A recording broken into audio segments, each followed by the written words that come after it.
Gunnar White gave a passionate and an inspirational speech to Colorado before their win versus Iowa State. And I want to show it and get your reaction and your thoughts on Gunnar White's job so far this season. Take a listen. Right now, Jeezy said it best at the beginning of the week.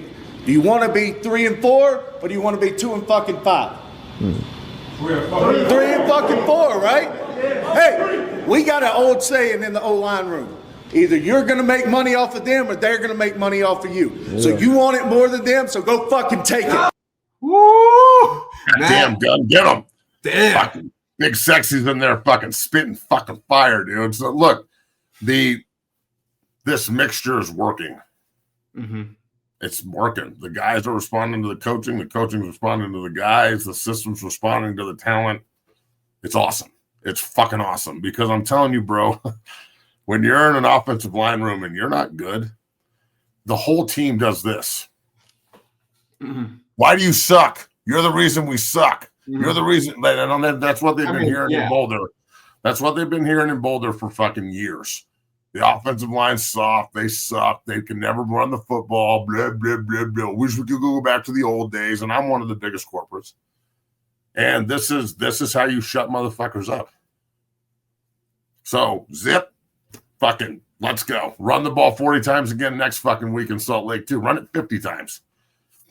Yeah, seriously. Right behind 77 and 71 with a big middle finger extended at everybody else. This is Coach Prime's new team. We're going to line up and hit you in the fucking mouth. You think we're soft? We're going to hit you in the fucking mouth, and then every now and then we're going to go over the top to our first-round receiver. By the way, number 4, that's a bad motherfucker right there. That is a bad man. God damn. 4 is a fucking animal. Holy shit. That kid can fucking play, dog.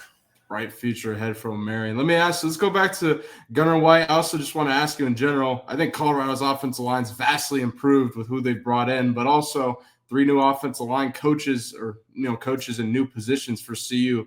Matt, can you kind of discuss Coach Gerard, Coach Hageman, and then Coach Gunnar White's impact on the offensive line this season? Your thoughts on it from your perspective?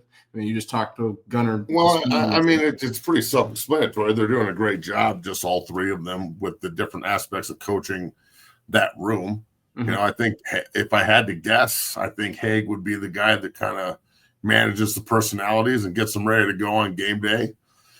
Dre's up in the box, and he's using his NFL eyes to figure out what we can attack and what we can't as he continues to mature as an offensive line coach. Mm-hmm. Gunnar's been with Prime forever. The kids love him, and he's, obviously he's tuned into what they need and what they want to hear. So it's the perfect combination. Perfect. They're doing a great job. So this should attract an even better crop of players to put around Jordan Seaman. If you're like when Jordan said when he came here as a freshman, if you're a dog, why don't you come to CU? Well, now he's a fucking junior and he's going to be the first pick of the draft. You want to get drafted too? You can go play, and we need 2 first-round guards and a first-round center to put in between our 2 draft picks to tackle. And then next year's team will be, I think next year's team, in my personal opinion, if Coach Prime stays and everything is good, which I don't see why he wouldn't, he's too fucking tough to quit.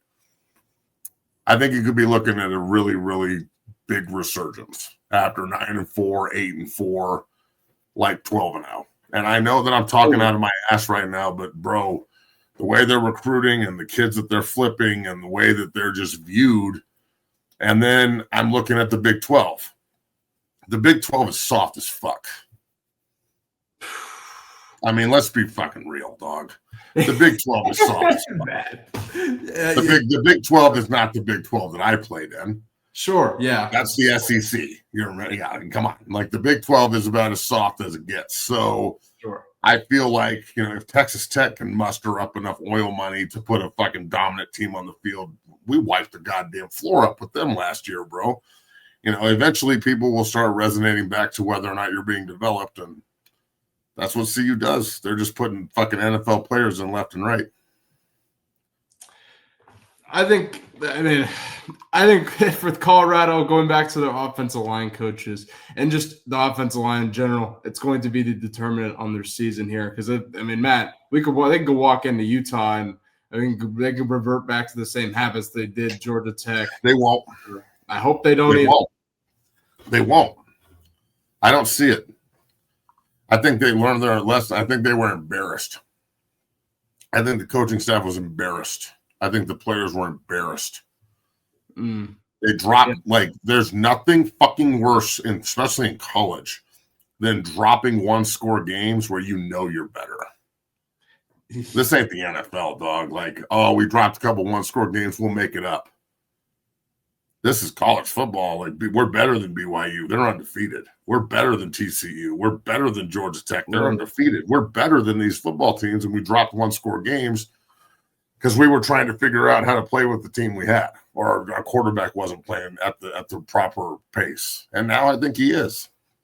So, hopefully they got the cobwebs off and they can really, really build off of this. But again, I'm eager to see what this week looks like I said yesterday.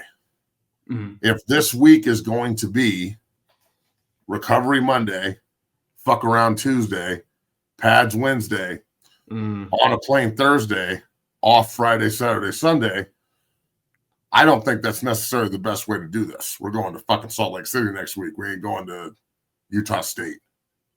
Yeah. And you feel me? You lose this game, the fucking season is over. Yeah, you might be able to pull out 6-6, great, but you could be an 8-4 football team and ranked and going maybe back to the Alamo Bowl for all you know. You go to the Holiday Bowl and have a 9-win season again, same as last year. Yeah, after all this negativity and crazy shit, you could still pull that out. So I really hope that that's the fucking focus. I really hope that that's the main focus.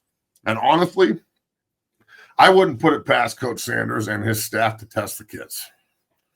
I wouldn't put it past them to say, we're going to give you guys 4 days off. And if the kids are like, yes, then you got a group full of fucking losers. Yeah. But I don't think they will. I think that group would say, no, we need to stay and work. We're trying to fucking change shit here. We don't like the way the season's gone. I just think that's the kind of guys they got in the room.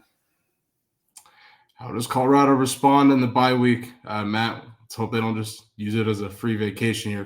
Bro, I'll tell you, the worst bye. You've had some bad bye weeks. I know that. Yes. Bye weeks are either incredibly awesome because you're winning, and you get your work done. You get to have a little time off. Sure. Or they are hell on earth. Okay, my redshirt junior year in 2003, we were way better than we were in 2004, but we just underachieved. We had a bad defense. We couldn't cover anybody. We went from a traditional defense, 2 high safety to a single high, and we were the dead last in passing defense. We went to Baylor. They were dog shit at this point, and we lost our opening conference game to Baylor that year. And we had a bye week right afterwards. And it was it was like a fucking gladiator school. It was bull in the ring and Oklahoma drill and people getting knocked the fuck out left and right. My boy Alex Lagon, who wore number 51, he played defensive end there for a long time. He's a cop now in Aurora. He's fucking, they're fighting and doing one-on-one drills, and his helmets come off. And Coach Wilson just looks at him and goes, fucking attack! And he turns around and runs head first into the dude with no helmet and goes straight to sleep. we're like, good Lord. Attack! Yeah. Yeah. Guys just dropping left and right, getting hurt and shit. I'm not saying we need to go down that road. I just want us to prepare for Utah correctly. You know what I'm saying? We don't need to have a Gary Barnett 3 a day. By the way, until you've had a 3-day practice, I don't want to hear a shit about how hard football is. Well, I don't know how many 3 days they do anymore. Well, Matt, dog in 2000, Gary had us do 3 days all of training camp. Yeah. Twice in the morning, afternoon off, and night for fucking 3 weeks straight. And by the time we got to the opening game of the season, we didn't have a football team. Everybody was in the training room. Makes sense. He just changed it up a little bit, and we won the conference title the next year. Fucking crazy, right? Shout out to Coach Barnett.